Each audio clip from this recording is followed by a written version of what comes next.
Hi, I'm Martin Shkreli. It's 2 o'clock, March 15th, 2016, 2 days to my birthday.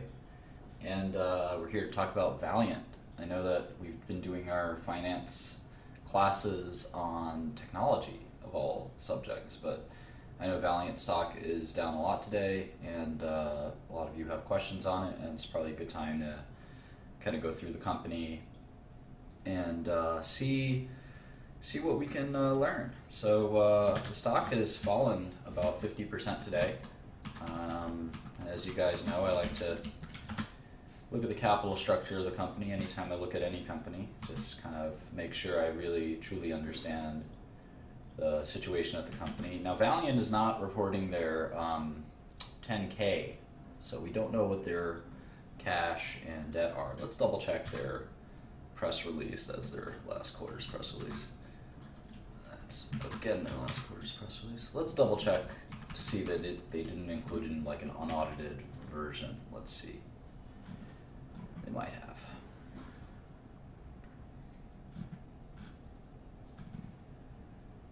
Yeah, here's a sort of an unaudited balance sheet which we can use. So let's take a look. Cash went down from 1.4 to 597, and debt is just went down about 600 million.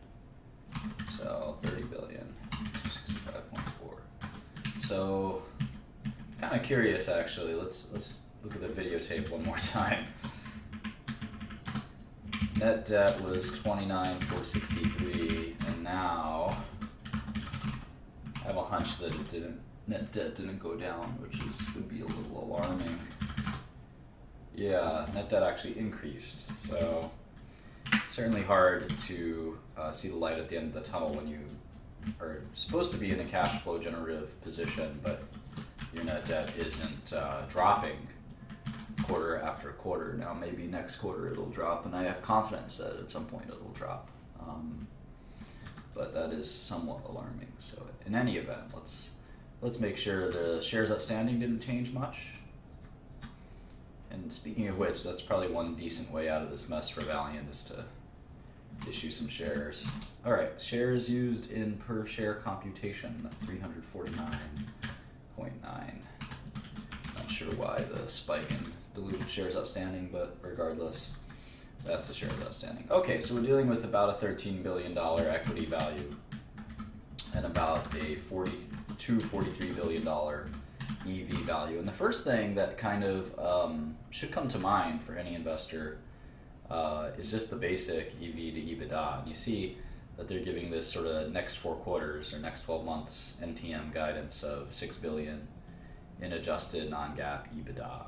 Sorry, I'll move the screen here so y'all can maybe see the comments. So in any event, I added both current and long-term. Jim Bob. So in any event, $6 billion in adjusted EBITDA. It just tells us that 7 times EV to EBITDA, which to me isn't an exciting multiple, right? Distressed pharmaceutical assets, you can usually get them for like 3 times EBITDA. So 7 times EBITDA isn't so great. And having said that, the portfolio of Valeant doesn't exactly look like distressed pharmaceutical EBITDA, and we'll spend a lot of time talking about that. But just on the face of it, just on the kind of extreme red face test, it doesn't appear that the stock's that cheap, even after a dramatic decrease in the stock price, which is somewhat telling. Now our forecasts are actually pretty spot on for 2016. We expected roughly 5 to 6 billion in EBITDA for the next kind of 6 years, and that's kind of what they're saying. They're saying they'll do 6. We were saying 5.5. We'll see what happens. But in any event, the point is that a big bulk of kind of the value is sort of determined by the terminal value, and obviously to the extent terminal value and discount rate are determined by management confidence, there's a lot of doubt in management confidence. Now, I actually don't think, having been through corporate boardroom myself a few times, I don't think Mike, unfortunately, will survive this, probably even through this week. My guess is he'll be gone. But they'll probably vote to get him out today, is my guess, just knowing how boards work and stuff like that. They'll have a meeting and fire him today. And I don't know who they'll put in there. Maybe they'll put Howard in there for now, but and I like Mike. I feel bad for him. I think he's a great business person.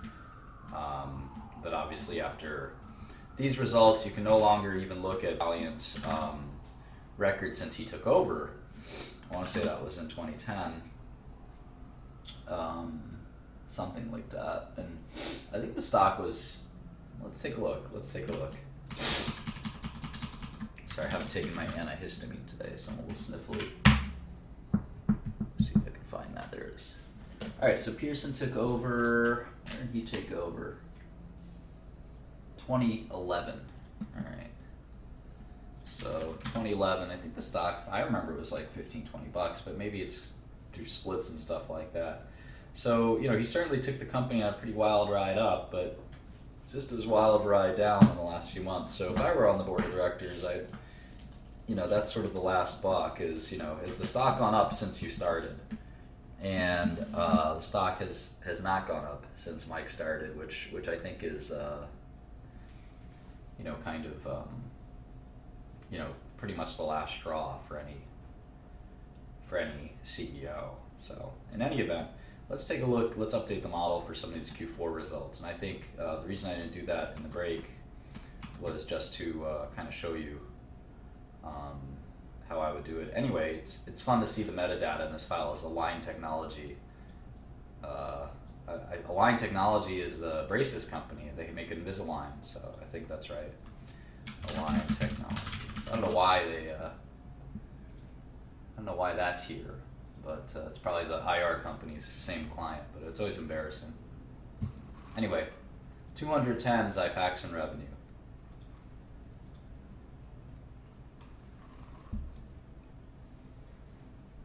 Um, 210. So we thought there'd be sequential growth, and I think they led us to believe that, and we'll place kind of a marker there, because I think that they gave some guidance around that. It was kind of vague, and you can see that IMS is in fact, no, I'm not short Valiant. Darren Del Signor. I have not traded Valiant stock in probably over a year. So in any event, let's go to IMS real quick, just because I think there's some interesting data here. So if you look at, and I have two IMS files because I think IMS actually changed some reporting stuff. So let's take a look. All right, so Q3 to Q4, we had 7 or 8% sequential growth. So to see 7 or 8% sequential decline in reported revenues is pretty, well, it wasn't a decline. Let's see, it wasn't. To see any decline is a little surprising. We got a 5% Xifaxan sequential decline, despite a 8% sequential growth. So obviously stocking changes would account for that, but still disturbing. And I think if you do back out the Q1 guidance, it's even worse. And if we look at Q1, let's see, well, we don't have much evidence for Q1 just yet. We've got January, which looks sequentially flat at least from first month. It's obviously hard to divine anything by the first month, but Q1 at least tracking so far. 1/3 of the quarter is in. We'll know February sales pretty shortly, I think. Here we can get weekly sales. I have those numbers as well that I can add. So in any event, that's sort of Xifaxan. Let's take a look at Jublia. Jublia, 68 million. Wow, kind of a disaster, right? I mean, usually. Thanks, Andrea. Usually when you're launching a product, you don't see this. You never see it. So I think that's probably the Philidor. I mean, you never ever see a sequential decline of 30%. Hang on, I actually have a date tonight for the first time ever. I don't know. You guys have to teach me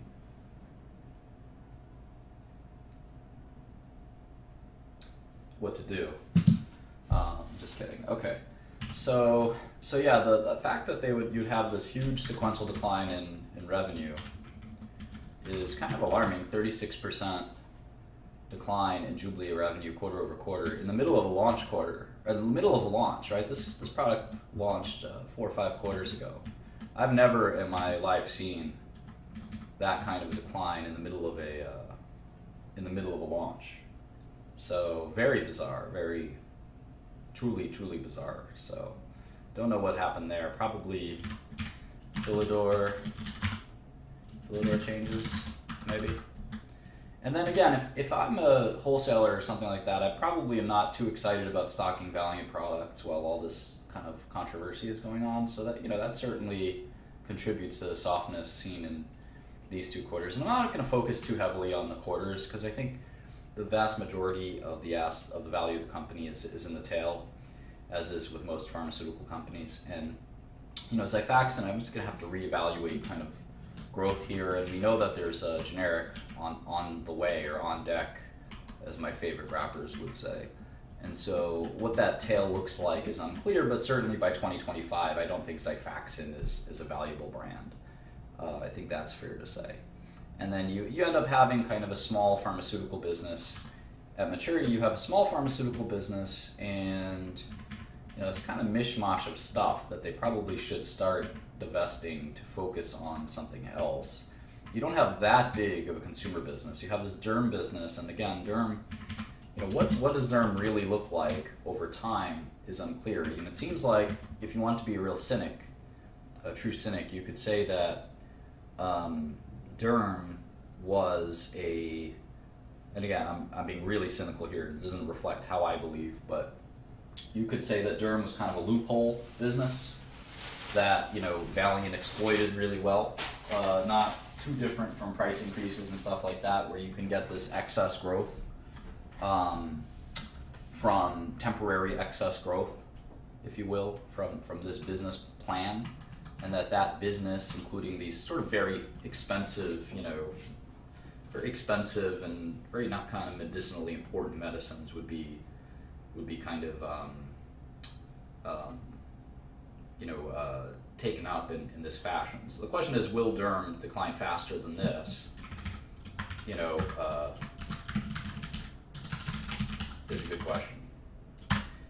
So you have this small consumer business, kind of a small diverse pharma business, and then you have Bausch & Lomb. And what's kind of funny is, certainly Bausch & Lomb is worth something, but we still have an enterprise value of $42 billion, so we have to figure that out. And then you have kind of a big foreign business, which again is somewhat unclear. So if you just take a really conservative look at it, it's a $2 billion EBITDA or $4 billion EBITDA company at maturity. The question is, what's the growth profile at maturity? And I think that's something that's hard to tell. You sort of kitchen sinked all this stuff, but you also don't have any brands, so you shouldn't expect growth. You shouldn't expect generic erosion. So if you look at sort of a negative 5% maturity, 7.5% discount rate, I get that the stock is not that attractive, right? $50 per share versus the current price of $37. But let's keep digging in. We have a long way to go here. I'm probably gonna stop at 4 p.m. So just so anyone wants to budget time. All right, Wellbutrin at 93 million. So Wellbutrin is one of the great puzzles of life. How this old multi-source generic drug continues to do well is shocking and amazing, and I still can't quite figure it out. But Wellbutrin had a decent quarter, so go figure. Xenazine went generic last quarter. In fact, I almost got into that market. So their Xenazine dropped quite a bit. I think it went generic last quarter, so I'll look that up in a second. Provenge, where's Provenge? 77 million. So Provenge is hanging in there. Provenge is a weird product. Many of you are familiar with Dendreon, the company that went bankrupt that Valeant acquired. I'd be curious to see what their margins are on it. Dendreon had a very hard time. Very hard time getting good margins. All right, Solidyne somehow dropped off their top products list. Is that right? Or did I miss that? Where is it? I must be missing it. How could it not be here? 26 million. What? 54, 61, 57, 65, 66, 26? Is Wayne Brady? No, I'm kidding. I don't know if you know that Dave Chappelle skit with Wayne Brady, but Wayne Brady plays a pimp in that skit, and one of his distributors comes up short. So this was a very bizarre quarter for Solidyne. 54, 61, 57, 65, 66, 26. It's very, very bizarre. 75% sequential decline in Solidyne. Kind of tells you that, you know, a lot of their, and that raises the questions. Yeah, exactly. Does Wayne Brady have to slap a? So, you know, we've been expecting Derm to grow, or at least not shrink dramatically. Maybe now we're realizing that without these tricks up the sleeve, that Derm isn't really gonna. Derm's not gonna grow. Derm's gonna shrink. And yeah, I'm saving this and it'll be uploaded. It'll be uploaded. So if we make Derm shrink, which is fine.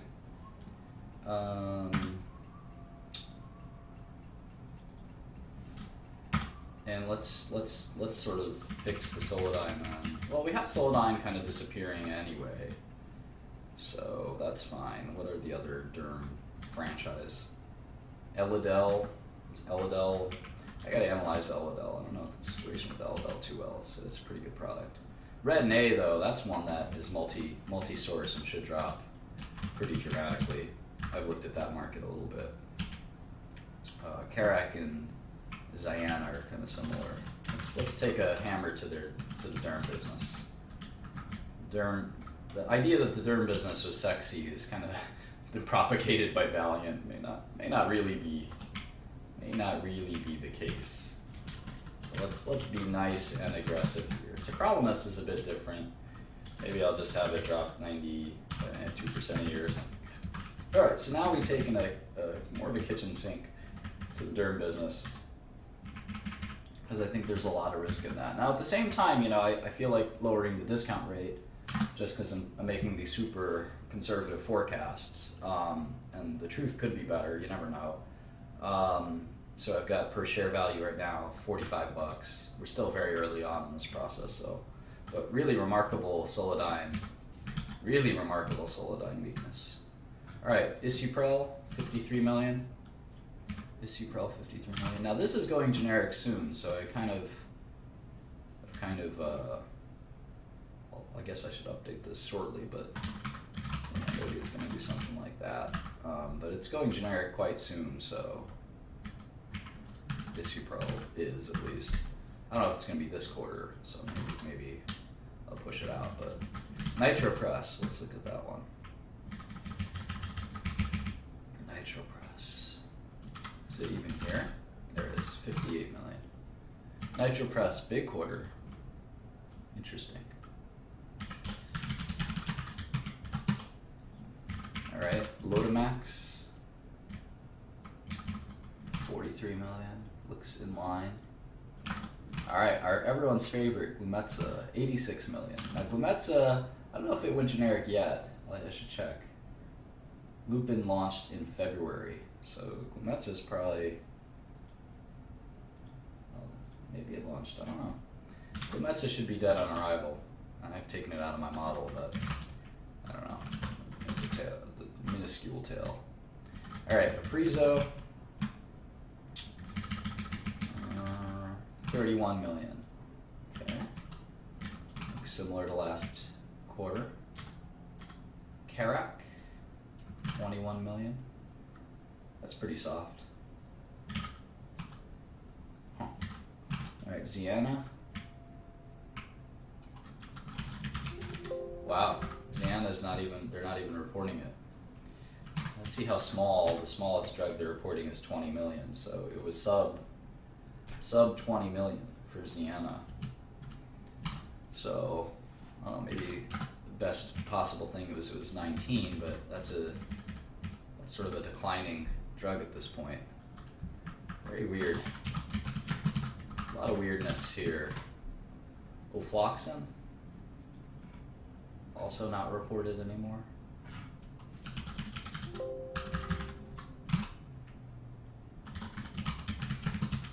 How about Arestin? Arestin. 32 million. Alright, well, that's not so bad. Movaprep. That's a Salix drug. Not reported, so wow, that's a big sequential decline.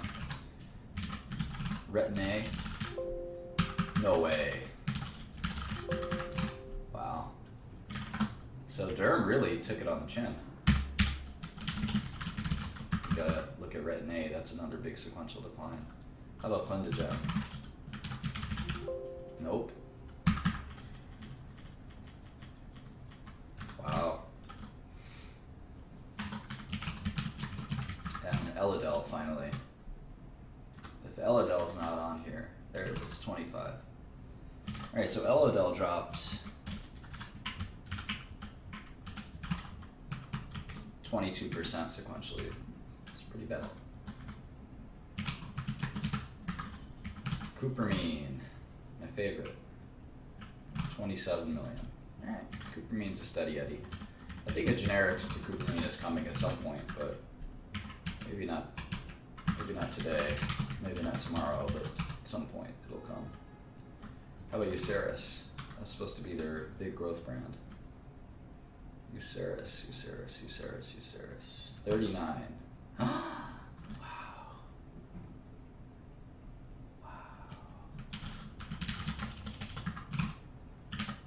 Holy smokes. We were forecasting 71. Again, in the launch, this is this bizarre behavior that very new launch. Alright, wow. Okay, let's see what IMS had for US Pharma. Kind of curious. So let's see, we just did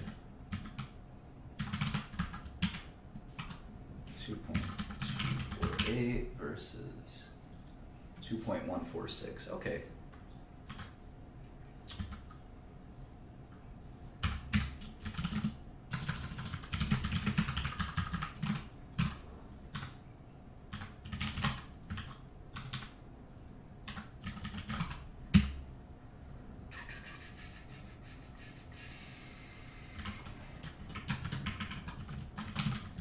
Alright, so it sort of tracks IMS relatively well, maybe except for some stocking issues.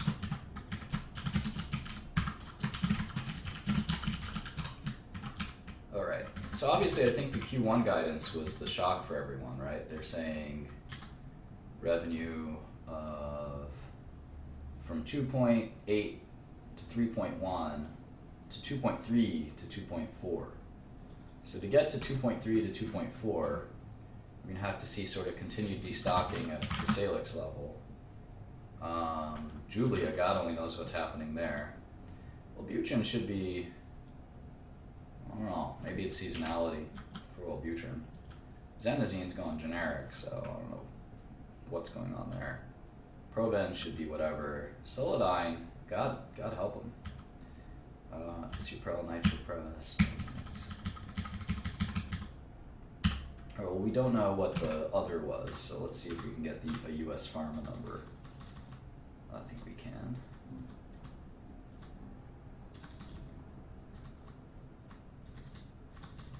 Let's go to the quarterly report. Product sales. I wonder if did they give up on segment reporting this quarter? That would be alarming if they decided to do that. No, they didn't. Okay, good. So, US Pharma, 1.9 billion, and that's roughly what we got here. We got to make some small dips and tucks, I think, but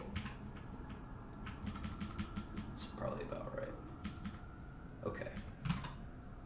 In fact, we can calculate the other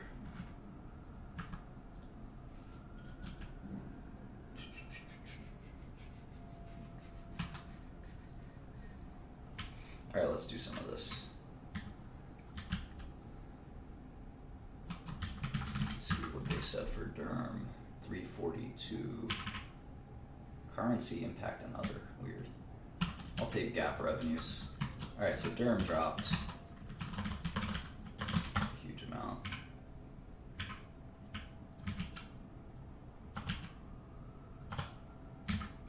How about consumer? Consumer's going to be the one valuable brand. It's like 600 million in annual revenue. It's probably worth what? 2.5 billion? Something like that. Let's see. Ophthalmology, RX. That was the Bausch & Lomb pharma business. That's probably still worth something. Contact lenses. Surgical. These are all surgical, actually grew quite nicely. Neuro and other. 557.5. That seems off. We'll keep looking. So maybe all the weakness came from Derm and GI. Oncology. Oncology is just programs, right? GI 509.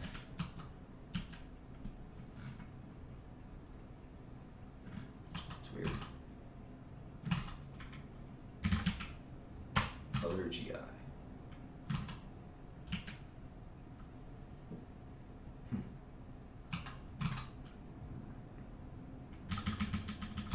Alright, let's do this rest of world stuff.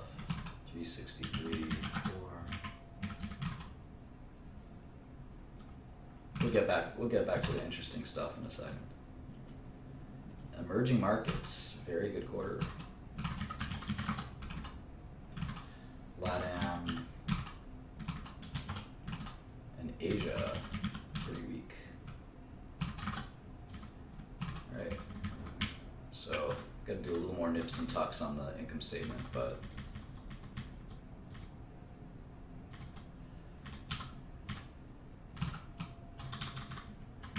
so let's see if we can get to their guidance of 2.3 to 2.4. So how can we do that? Now, one thing that's kind of common in situations like this, with Mike coming back from medical leave, is this concept of quote unquote kitchen sink, or a reset. Sometimes when businesses are having trouble, lowering expectations to the most bottom kind of level is sort of a strategy that's not very wise to do. But under promising a huge amount just to sort of get all the bad news, quote unquote, out of the way, and then just having success after that. I think that's something that people like to do sometimes when they're in trouble. I don't advocate it for sure, but so let's see. So it's hard to say that the foreign businesses at least should be able to perform in line at least. EMEA has a weird pattern. It's hard to tell. We'll take the average for the last 4 quarters. That's a little easier. All right. So these businesses are pretty steady. If Zenazine is gone, can we get a Zenazine number? Let's see. Is Zenazine even reported by IMS? Let's see.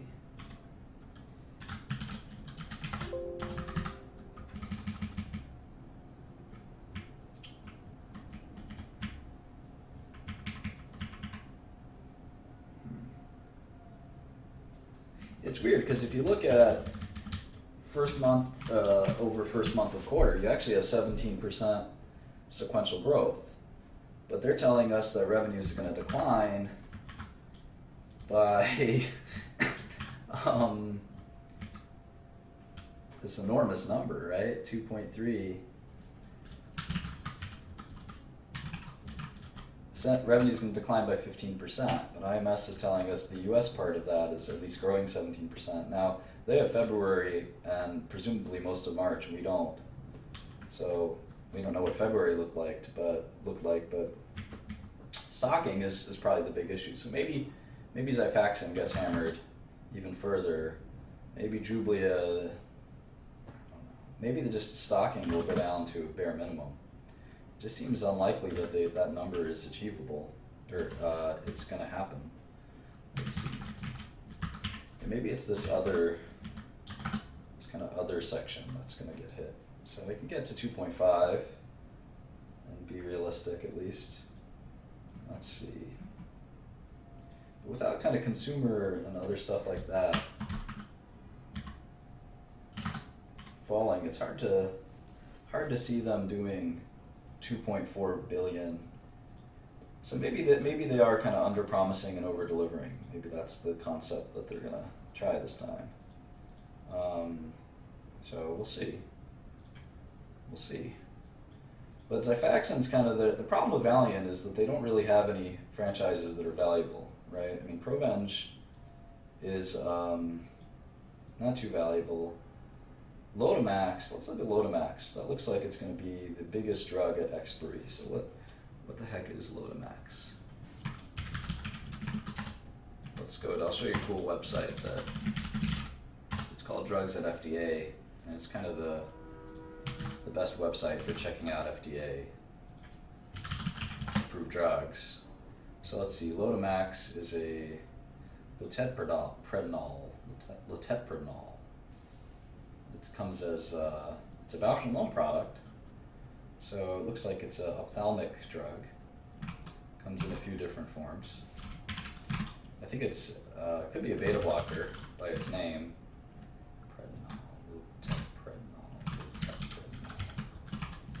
Loteprednol. All right, let's see if there's a website. Lotamax. I'm kind of curious. Maybe I'll go to IMS. I'll see if there's any. Kind of curious if there's we'll do a few things. I'm curious about this product. Products like this this isn't really a brand. If it doesn't have, let's see if there's generics. Let's start with this ophthalmic formulation right here. There are no therapeutic equivalents. Okay. Loteprednol is, my guess, is an old drug. Here's another cool website to go to. Search by active ingredient. Loteprednol. Okay, let's check this one out.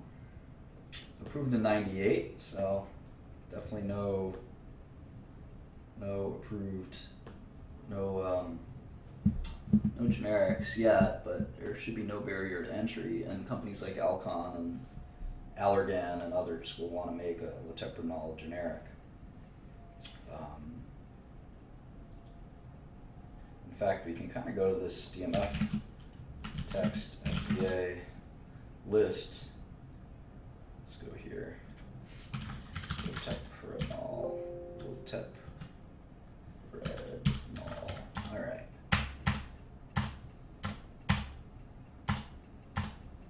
Crystal Pharma filed a DMF in 2014. Pharma Bios. All right, so at one point or another, this thing will go generic. So Lotamax, and again, this highlights my kind of issue with Valeant is it's kind of whack-a-mole. Every time you think you've got a decent franchise, this thing will probably be generic by the time, before you know it. So this ain't gonna hold the company. How about Uceris? Uceris is like, the problem with Uceris is they just had the worst quarter ever. So who knows what's going to happen to Uceris? This was supposed to be a huge product. What happened? It's supposed to be a huge growth product. So maybe Uceris will be a $200 million franchise, but that's not much relative to enterprise value of $40 billion.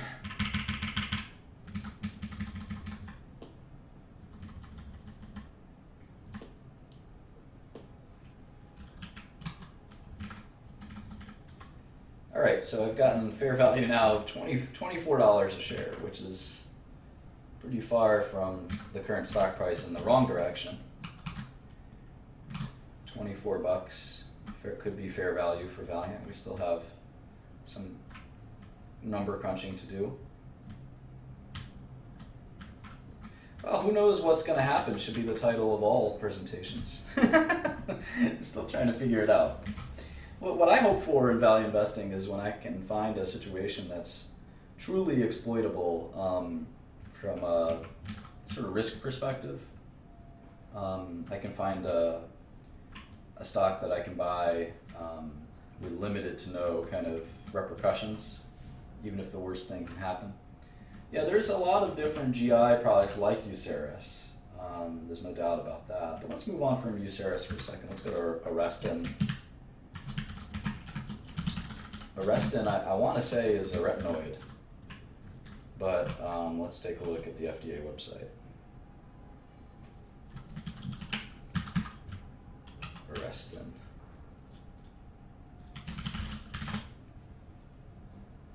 No, it's minocycline, which is minocycline powder. That's weird. Minocycline is a very common antibiotic. So I think this is like the dental version, maybe. Yeah, here it is. Arestin. Don't hide from gum disease.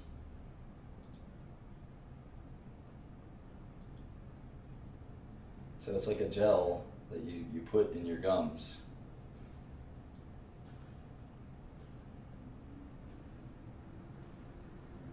Cool.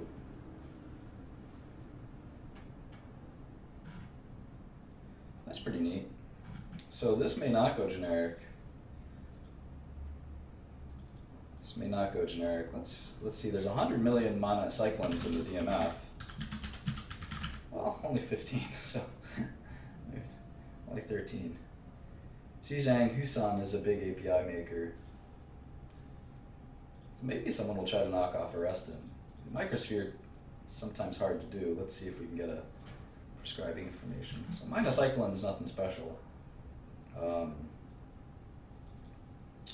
But here's the hard part. This bioresorbable polymer, PGLA, that is usually pretty tricky to make generic versions of that. And even when you do, there's going to be not totally clear substitution. So let's see if there's let's actually see if there's a guidance, equivalence guidance, or guidelines. Let's see if there's bioequivalence guidelines for Arestin or active ingredients. So it's minocycline. This is kind of a cool website that the FDA has as well. There's a bunch of these. It's pretty neat. All right, so here it is, extended release powder for dental. So it looks like someone's trying. Let's see when the guidance was recommended in March of 2015, so that was last year. There might just be a generic coming. Let's see. Okay, so they expect bioequivalence based on a clinical endpoint. They want a clinical trial. So you'd actually have to do a clinical trial to make a generic of Arestin, which is a pretty nice barrier to entry. So let's see if there's a minocycline in periodontitis, I guess. I don't know how to spell periodontitis. Let's see. Titus. Oh. Good guess. All right, let's see. Doesn't look like there's a clinical trial, at least. So yeah, pretty cool. This is a nice little product. The only question is, again, is this the kind of product that Valeant's kind of been promoting a little too heavily, if you know what I mean. And they had it's been about 30 million a quarter. They had a weird $52 million quarter. Maybe they stocked it or something, but this is a nice little product for sure. Now, there is that generic guidance, but if I were a generic company, I don't know how excited I am making a generic to this. Now, this is only about $100 million product, so don't get too excited, right? But between that and Uceris, you got two. I mean, it's kind of sad when you're looking at a $40 billion company and the best drugs are $100 million drugs. I feel terrible for these guys almost. Wellbutrin's kind of like the mystery for the ages, right? Xifaxan is so weird. I mean, Allergan's coming. And Jublia is going to be generic soon. And it's hard to trust their growth at all, so it might make sense to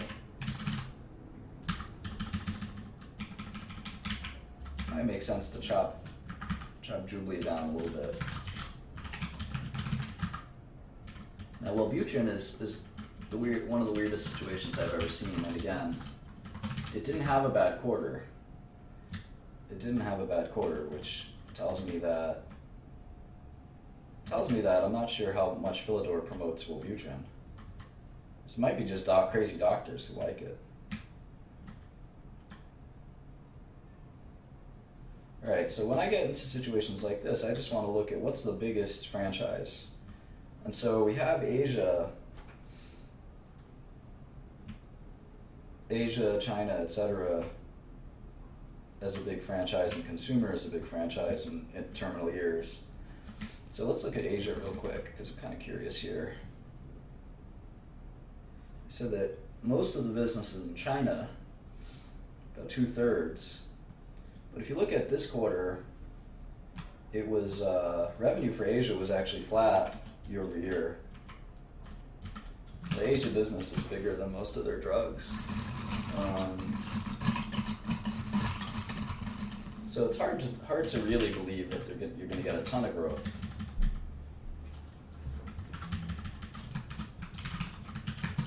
Hard to believe that. So maybe be a little more conservative on Asia. So now we're at $20 a share for Valeant, which is unfortunate. But we have to make some adjustments on spending and things like that. So we're not quite there yet.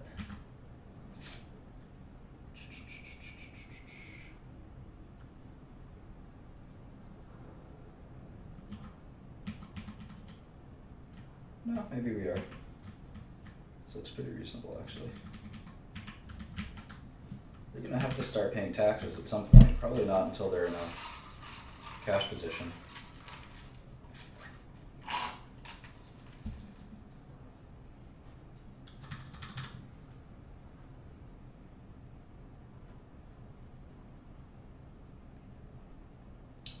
All right. What are Valeant's top consumer brands? Let's take a look.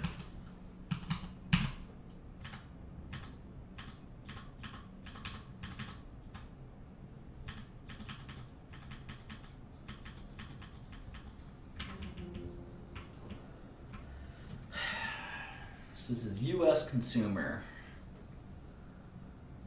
Did 155.9. So I'm guessing this is Bausch & Lomb stuff. I'm guessing it's Bausch & Lomb stuff.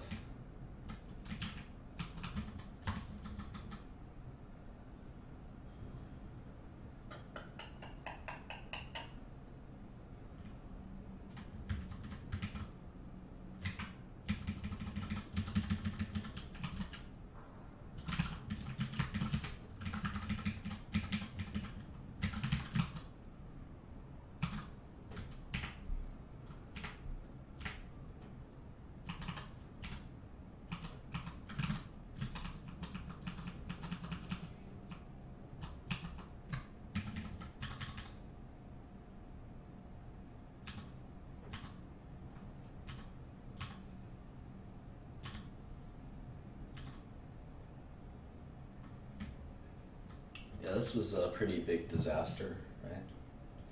A 10% cut to revenue guidance. Huge, much bigger cut to EBITDA. 7 billion to 5.7 billion they're saying now. Although I thought they said next 12 months. So next 12 months, 6 billion. So 5.6 to 5.8 for 2016. We're at 4.6. But I guess the Q1 kitchen sink is supposed to be met with a big rebound in Q2, right? So I think that's fair. If we're gonna, especially for a drug like Xifaxan, maybe they'll rebound. We'll look at that in a second. But if Derm needs kind of a permanent reset, I think, and it seems like it might.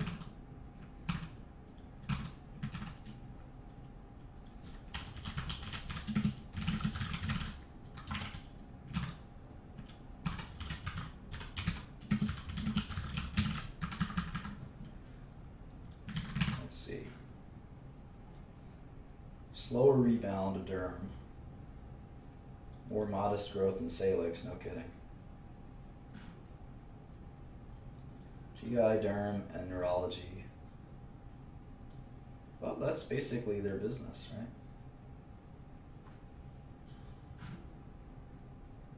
Double-digit growth for GI, Dendrion, Dentistry, Contact Lens, and Women's Health. Single-digit growth in Derm. That seems unlikely, given they just had some other major Derm franchises drop 70%. Now maybe Brodalumab will do well, but I don't think so.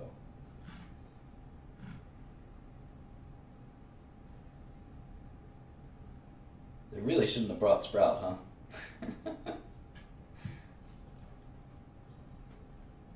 That would have been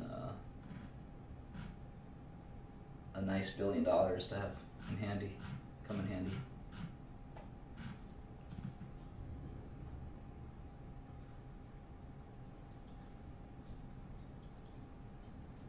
$400 to $500 in R&D, interesting.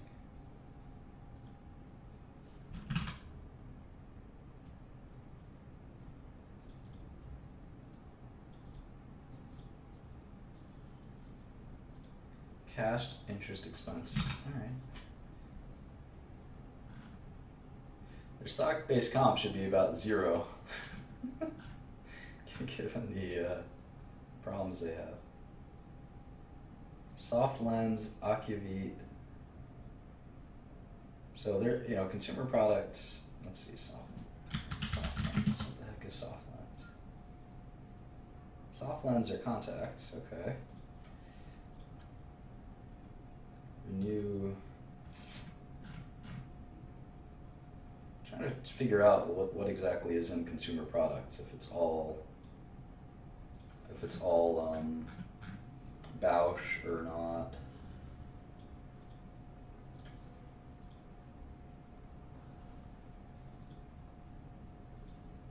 Yeah, so sort of the question is, what do you pay for this very diversified brand business? It actually reminds me of GSK's business.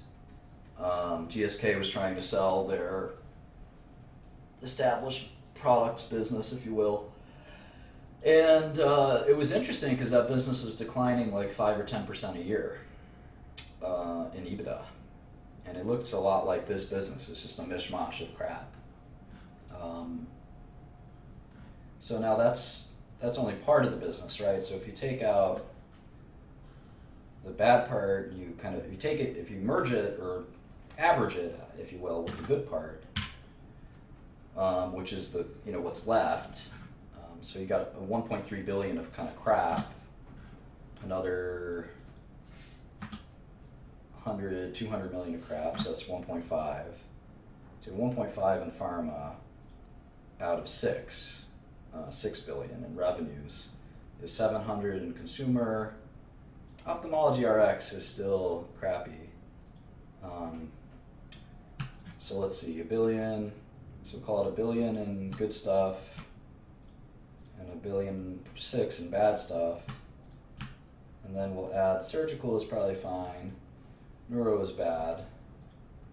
Neuro is terrible, in fact. So now you're up to 2.1 is bad stuff, if you will. More than that. All right, so it's still a pretty crappy business at the end of the day in 2025. These brands don't really shine through in 2025 any more than not enough to, I think, offset the. They're not offset by the these businesses, which I don't know what the landscape for emerging markets pharmaceuticals will look like in the next decade or two. I don't think anyone knows. And there's some excitement, but there's also reason to be skeptical. So you have this consumer business where I don't think the tail can wag the dog, because you've got really just a few billion of kind of consumer non-pharma. And even that non-pharma, quote-unquote non-pharma, looks awfully pharma. And it's small. It's only 1.5 billion out of 6. So 75% of Valeant at terminal value is still kind of this hodgepodge of tiny brands. Which again, if you've looked at these tiny brand portfolios, and I've been at auction for some of them, they're not really easy to value, and they don't typically get good auction value, just because they're all over the place. They're all a mess to manage and things like that. So maybe Valeant's is short. Who knows? We have to keep looking. Again, the surprise, I think the big delta here is just kind of the realization. I think what's happened today, basically, was we now have to question whether Derm, which was a big part of their company, whether Derm was just smoke and mirrors, basically. Right? Our valuation before was like $60. And now today, it's $20. Because, I mean, we just basically have to ask ourselves, what is Derm is it just a big kind of farce when Solidyne goes from 66 to 26? I mean, Derm isn't, it's only 10% of revenue, so. Let's take a closer look at Xifaxan. Let's do that, let's start there. So I have the old IMS,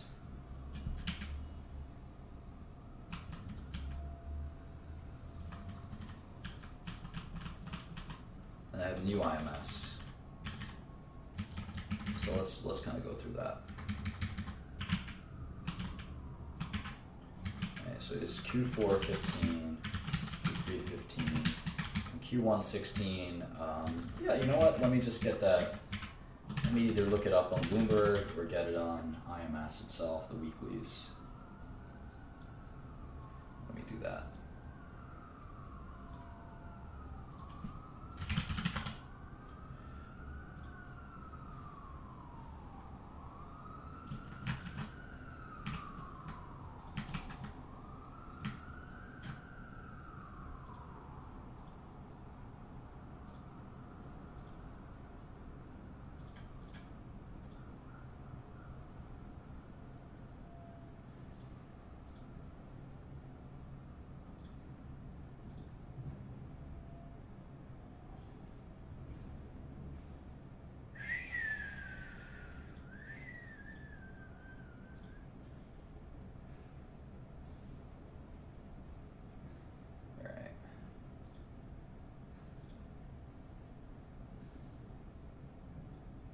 Let's take a look.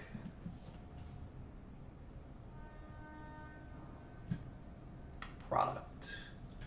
Xifaxan.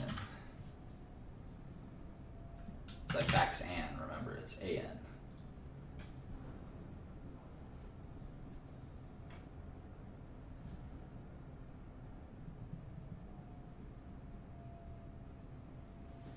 All right, so let's look here.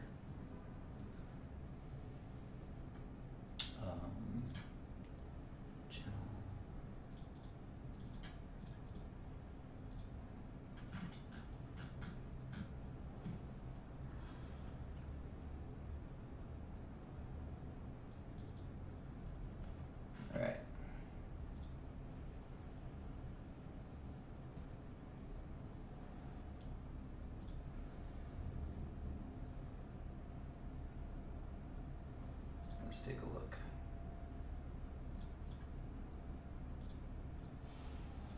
All right, so how is Xifaxan doing lately? What's the best way to do this? Let's take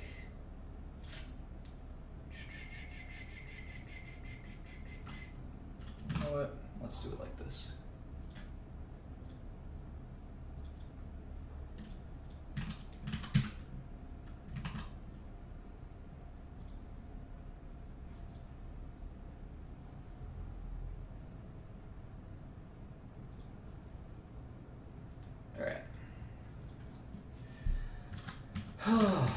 Alright, so let's see, equals sum. Now IMS is that's the week ending 3/4, so week ending 1/8 is the 7 days prior. So let's just do the count as well. Make sure we don't mess this up.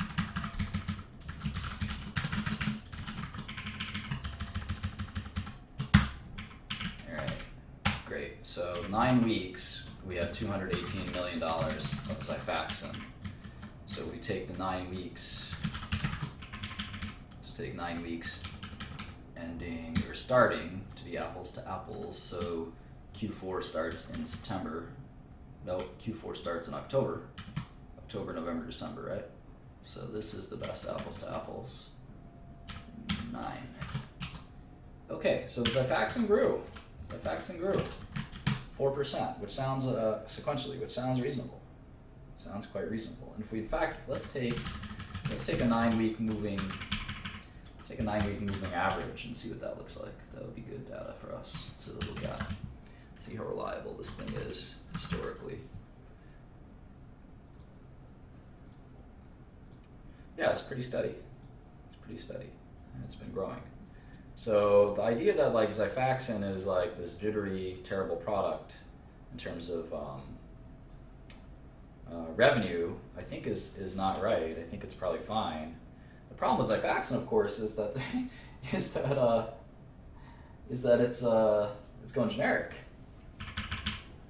So let's see, annualizing at 1.2 billion, but that's IMS, so doesn't include gross to net. And probably this is like probably 70% gross to net. So 900 million seems like a reasonable forecast. Let's take a look again at the model. So yeah, and it doesn't really matter that these 3 or 4 years will be much better than maybe we think. So let's see if we get this. If we kitchen sink Q1 because this whatever goddamn reason, but it goes right back up to 200 in Q2. I don't know that saves the day for Valeant, right? I mean, and maybe that's $1 a share in net present value, but Xifaxan's still going to disappear eventually.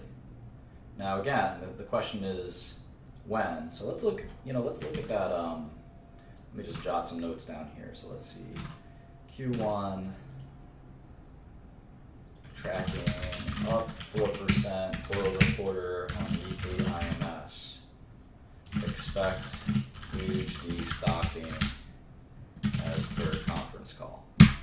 Okay, so Q2 we maybe see the rebound, maybe not. Maybe it'll happen in Q3 or Q4, but it doesn't matter. I mean, a little bit of earnings in these years doesn't make a difference to the NPV, and that makes intuitive sense. Whether this number is 700 million or 800 million or 1 million or 2 billion is not going to change the cash that shareholders will one day claim, and that's sort of the way I look at businesses. Now, obviously, if the directionality of it is going to make a difference, then that's important. That's more important in tech businesses and consumer businesses. In pharma, we have usually finite ends of life cycles. So at the end of the day, life cycle matters quite a bit more than near-term revenue. So 100 million here or there isn't going to really impact our forecast. So let's go see if Xifaxan, that Allergan clinical trial, is one of the best websites, whether you're in medicine or not. Let's see if that Xifaxan, what's Xifaxan's rifamycin, right? Rifamycin, is that it? No? Rifaximin.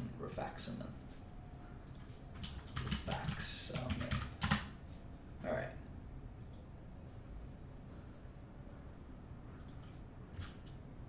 Rifaximin. There we go.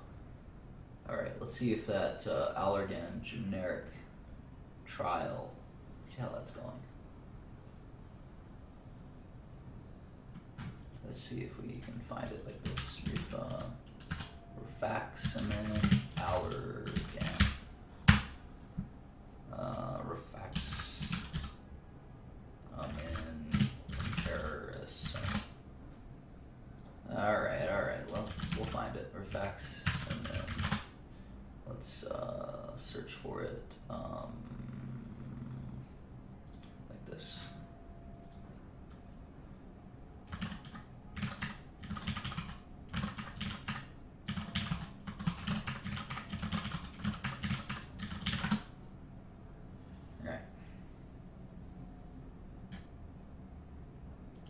Here it is. Actavis, right, not Allergan. Oh, I was searching for Allergan. All right, so this study is currently recruiting participants.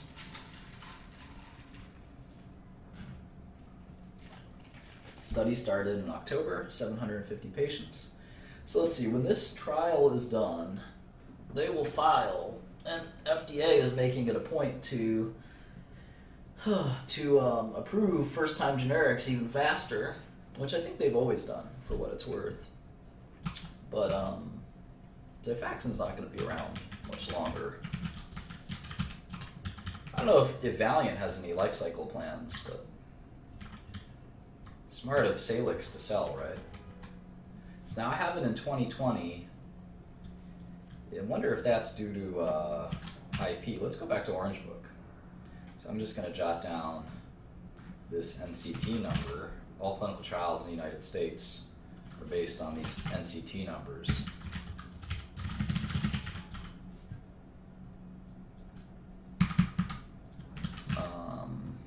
Let's go to Orange Book. Let's see if there's any BS kind of. I think there's a paragraph 4. Let's go to the paragraph 4 certifications, actually. Yeah, I think that's how I got the 2020. Let's take a look at the paragraph 4.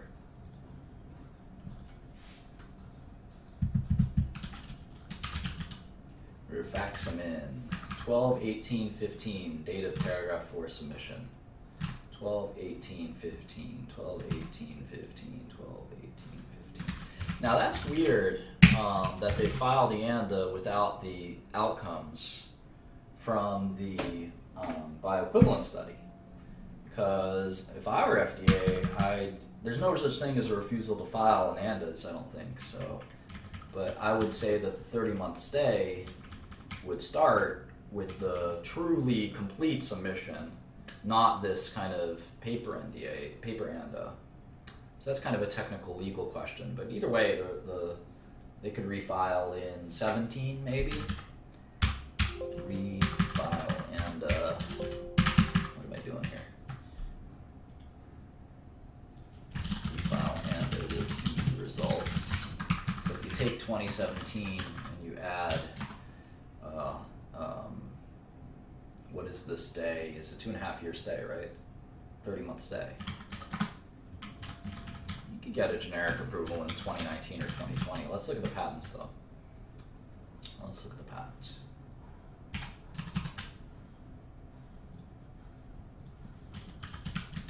I don't know that the patents are worth anything. We looked at these. We actually remember we looked at these patents.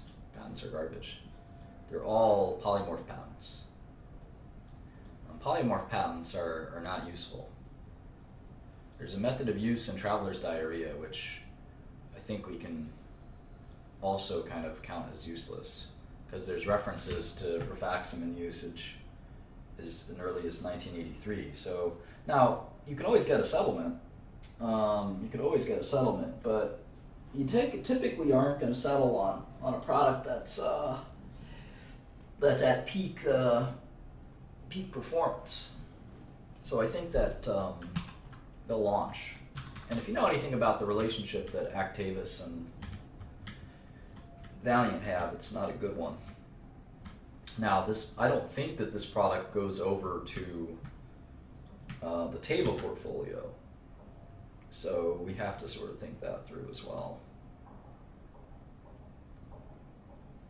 So I think 2020 is fine. And then the question is, will there be a third or fourth? Because if it's going to be just the two of them competing on rifaximin forever, I don't know that they're going to take that much share, right? I mean, I've seen generics take 95% share, I've seen them barely penetrate, and it's kind of hard to tell, right? Kind of hard to tell. I would be uncomfortable putting a big terminal value, right? So I'd rather kitchen sink it than assume anything better, but maybe we should give them the benefit of the doubt for a second. Doesn't really change the situation much. Yeah, no, the IP is garbage. The IP is garbage. The IP is already IP defeats itself, my friend.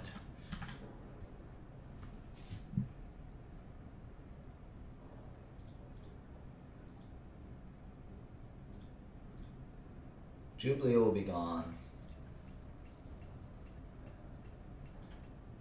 So Jubilee also had a terrible quarter. Do we think of Jubilee as Derm? Do we count that as Derm? Yeah. So Jubilee had a terrible quarter, presumably because of the Philidor changes as well. So the outlook for Jubilee is pretty bad, and the NC expires in a few years anyway. So Jubilee will be basically gone. I can't see Wellbutrin still being a major. I mean, I can't see Wellbutrin's just hanging in there. It's just, I'm so skeptical of it. Alright, Xenozine's generic. Provenge, I just think the standard of care will change. Celodyne is finally dying the death it's deserved for a long time. Nitropress and Lotamax will go away. Aprizo's the Salix product that is gut-based, so I don't think there'll be a generic anytime soon. Arrestin we discussed. Cupramine should disappear. Cupramine should basically disappear, so should Cyprine. Ay, ay, ay, ay, ay, ay, ay.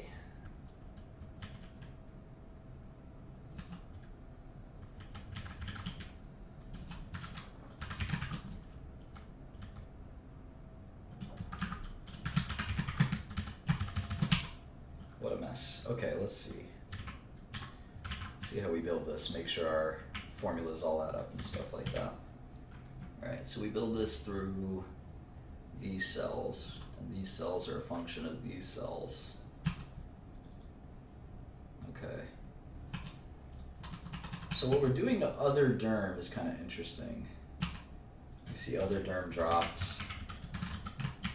23% sequentially, and derm dropped 34% sequentially. So clearly the Philidor changes were meaningful and maybe not even fully annualized, fully realized, maybe is a good way to put it.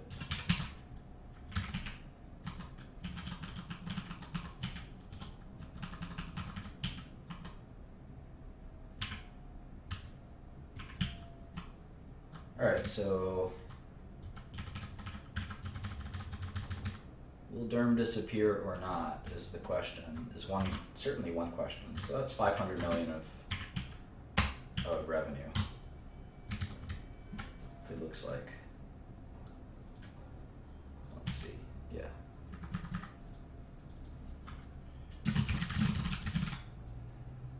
It's a little confusing the way I've written it. Consumer, I'm not even sure what's going on. OptRx, if it's anything, well, OptRx should include stuff like Lotamax, for instance. So that'll probably shrink. Contact lenses will be fine. Surgical will probably be fine. Neuro and other is kind of the problem child, because neuro and other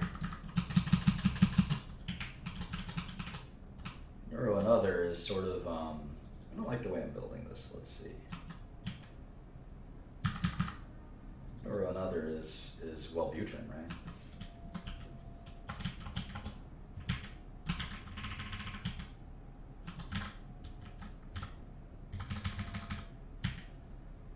Let's see if it harmonizes a different way. Let's see.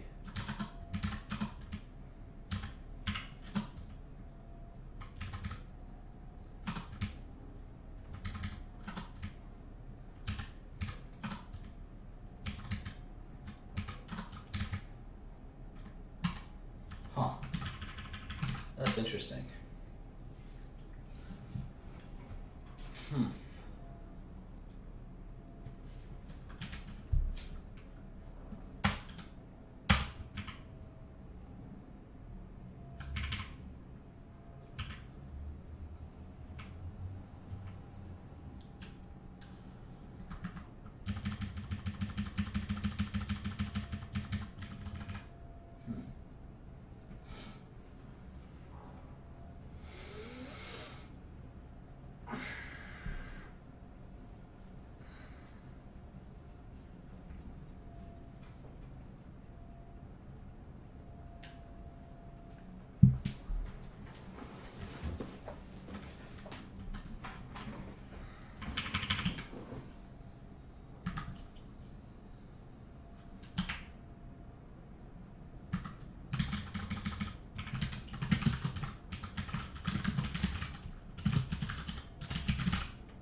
Sorry guys, I'm kind of lost in thought here.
Okay, so Derm is less than 10% of revenue. So to break down the business, you'd say consumer is the end stage Valeant, right? Is consumer is 10%, Derm is 7%, Asia is 9%, LATAM and EMEA are 18%. The rest of the world is 19%. So it's large. I mean, if you just look at ROW, it's like 50% of revenue is just rest of world sort of general. I think total GI is going to be an important way to look at the business. So they said GI last quarter was 509. I actually think that's a useful way to think of it. I like the way they kind of, or at least the way that I originally built this out. So let me make some adjustments real quick.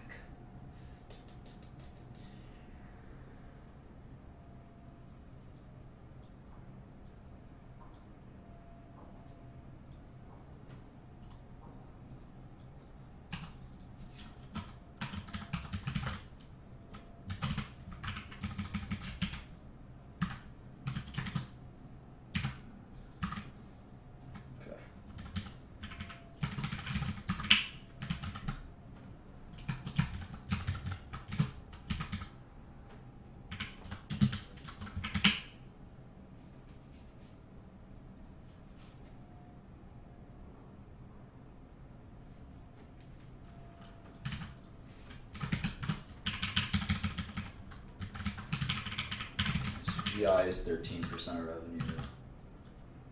Neuro and other, the mysterious business is 10% of revenue. It's pretty diversified. Just a lot of diverse bad stuff. And I don't have a lot of visibility into this. Half of revenue is just kind of very mysterious, decentralized, kind of poorly run, I think, by a lot of people's accounts. Like the LATAM and the Asia business, I think a lot of people say are not that well run.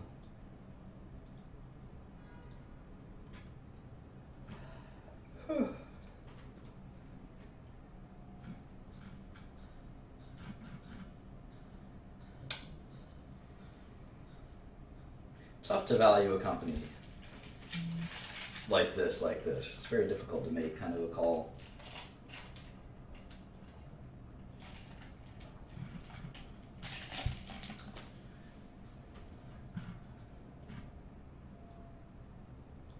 I mean, I think these are real revenues. Let's see, what did they report last quarter? In this kind of non-US, let's take the non-US business at 900 last quarter. Maybe TTM, 3.3 billion. We still have it clocking in 3 billion in 10 years, which is pretty reasonable. So half the business probably has a maturity profile. Kind of a weighted average maturity, since that is That's kind of driving quite a bit of this analysis. So weighted average is, well, this is probably like a 0% maturity, right? It's probably pretty steady. Although again, I can't tell you what the business looks like. It's a lot of kind of low-priced foreign products. I don't know what the outlook for products like that are until 2025. It could be growth, it could be shrink, it could be neither. Pretty difficult to predict. Now for pharma, I can tell you that this stuff should decline pretty briskly even. I'll just do a bit there. So that's -5. That's definitely negative. Surgical should be flat. Contact lenses should be flat.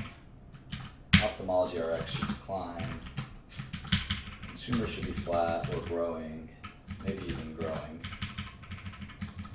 Derm should be a decline. All right, so if I do these businesses,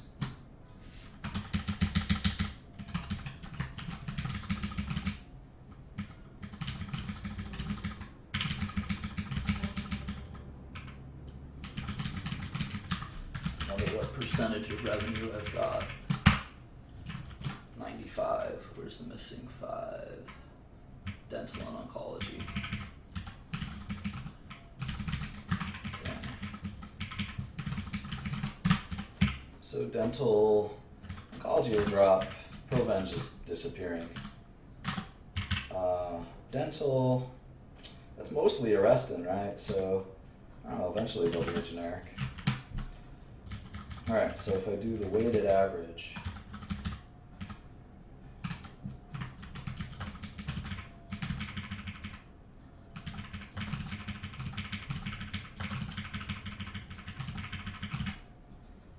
Weighted average.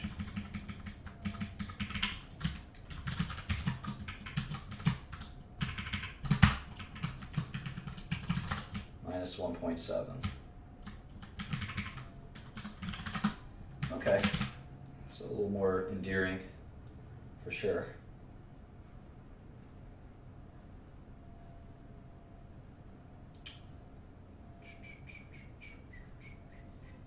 Well, I don't really know what's going to happen to that foreign business. Maybe it's conservative to say it'll decline. Kind of curve fitting a little bit here, but I feel exactly comfortable. I'm starting to split hairs quite a bit, which I don't want to do.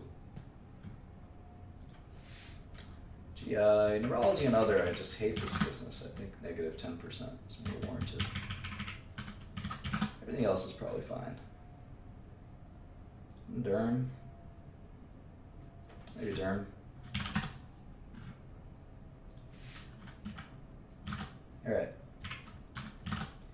Alright, so let's see.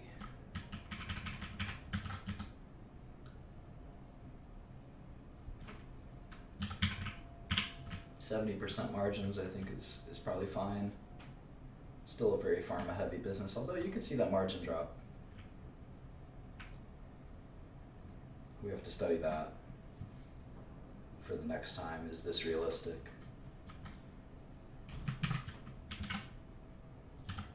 Some points to consider is 70% margins with a kind of de-farming of the business, if you will. Realistic. Is a discount rate of 7% okay? And given the uncertainty, it's probably fine. We usually use something less than that, like 5%. But we're also really kind of cramming down on a lot of the numbers, which is probably warranted. But. All right, so $37 a share.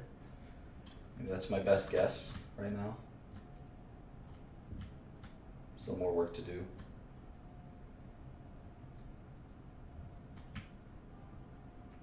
Yeah, I modeled the Wu-Tang album extensively.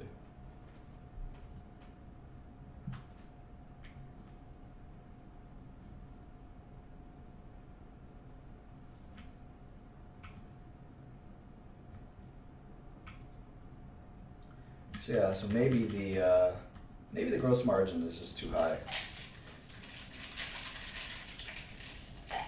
Because Valeant, your foreign pharma has lower gross margin than normal.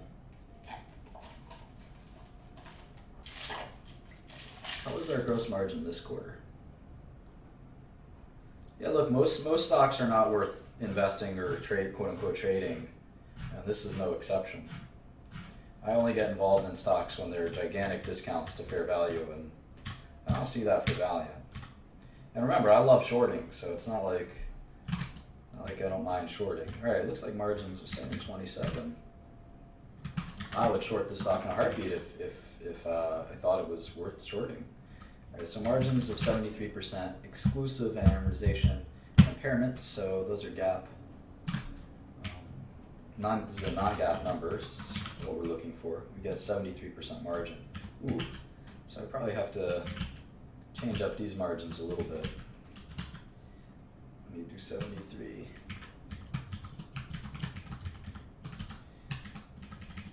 All right, so $30 on margin changes, and then profile of the business. Profile of the business is if we take these guys as a percentage of revenue.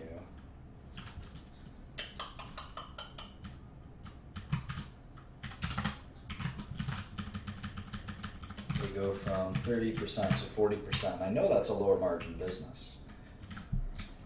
So 70 might be fine. I mean, every margin point matters. So it's 69. It's about 3% of fair value for every margin point. SG&A is also different though. Keep that in mind. You might save a little bit there. I'm also assuming this company never pays taxes again, which is kind of a problem. So if taxes become just 10% taxes, 10% is not unreasonable for a global tax rate, because remember, they can't, I mean, they have this Barbados treaty. I'll put 10% as kind of an arbitrage, because they put 7%. So the way I think of it is long-term corporate tax rate's about 25%. They're about 0, but that's also because they're in a net debt position. So that'll shift. So maybe 7% is like an arbitrageable long-term tax rate. Maybe that's reasonable.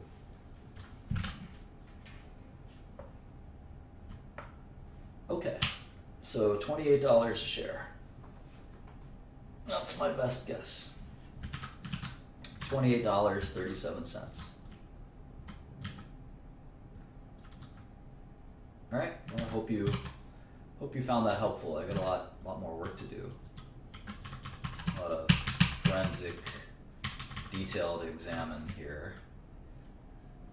Certainly, Xifaxan is one of the largest drivers, but the other big driver is just what is this foreign business? And I've actually got a foreign IMS, so let me get that out. Actually, let me get that out.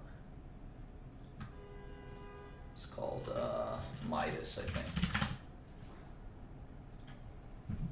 I don't know how accurate it is. No, I wouldn't short it. I mean, like I said, most stocks, I mean, I say that for every 10 stocks in the stock market, 1 is undervalued and 1 is overvalued and 8 are fairly valued. And this doesn't speak to me as that exciting. Now, if I knew how bad their quarter was going to be, then obviously, these changes would have been incorporated previously, but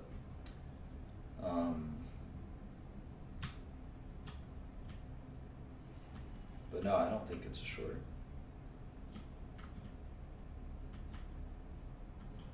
I certainly wouldn't buy it. It looks like it's a waste of time, basically. I mean, I wish I was short it. Obviously, the stock's gotten destroyed. I wish I was shorted. Who wouldn't wish they were short a $250 stock going to $35? That would be amazing. What a profit.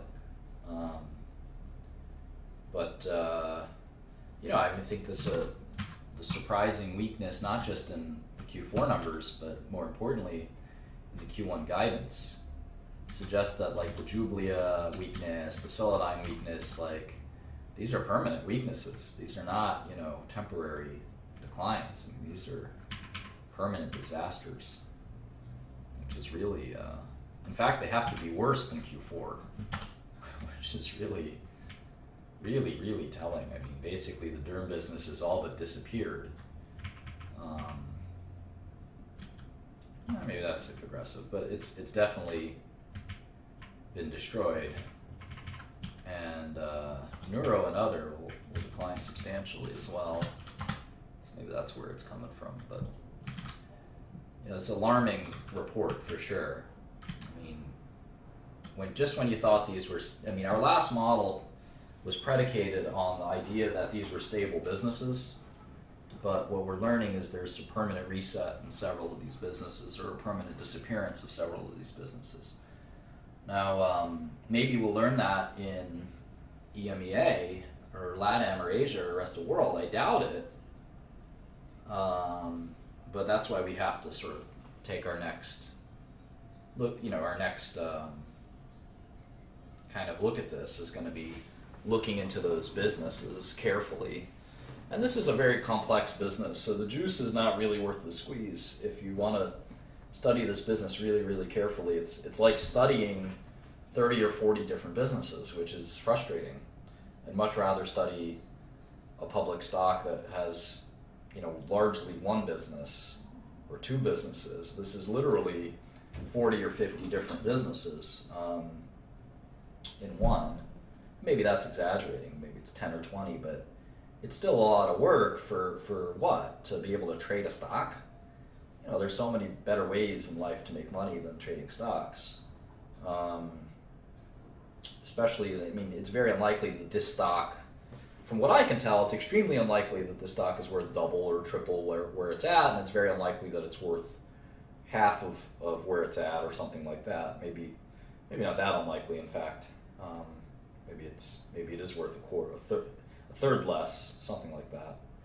But the surprising nature of several of their businesses sort of being these not as robust as maybe not as good as they looked, or not as robust as they looked. And again, I'm not sure how anyone thinks of this kind of ex-US pharma business, whether that's a growth business or not, will really impact quite a bit kind of what you think will happen to this company. If you think ex-US is a growth business, in fact, I can just make it a driver here. Ex-US growth. So let's say you thought it was 3%. You'd be, I don't know if it makes it a buy. Let's check it out.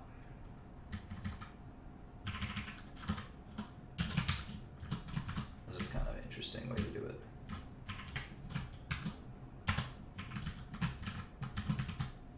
Yeah, it makes it certainly a more stable company.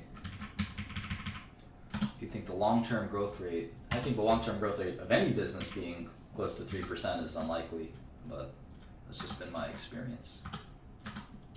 Yeah, okay, so if you think long-term pharma growth outside of the US, which is a very different market from the US, is about 3%, then one, I'd say you're being quite optimistic. That's above inflation growth in a business that's kind of a commodity-like business that has very little barriers to entry. But assume, and it has important brand value, of which Valeant doesn't have any.